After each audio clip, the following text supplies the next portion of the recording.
প্ৰণিপাত জনোৱাৰ লগতে মহাযজ্ঞৰ সৈতে সংগতি ৰাখি আয়োজন কৰা এই সভাত উপস্থিত সমূহ ভক্তবান ৰাইজলৈ সেৱা আগবঢ়াইছোঁ। অসমৰ বৰ্ণাঢ্য সমাজ জীৱনৰ এক অবিচ্ছেদ্য অংগ বড়োসকল হৈছে সমৃদ্ধ ইতিহাস আৰু বৰ্ণিল লোকজীৱনৰ অধিকাৰী।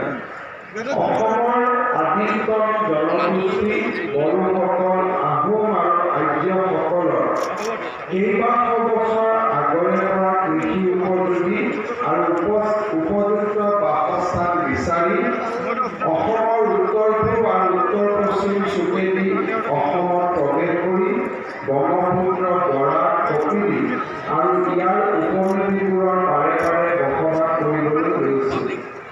যাৰ হৈছে চীন তিব্বতীয় মূলৰ আৰু ভাষিক তেওঁলোক হ'ল তিব্বত বৰ্মন যুগৰ।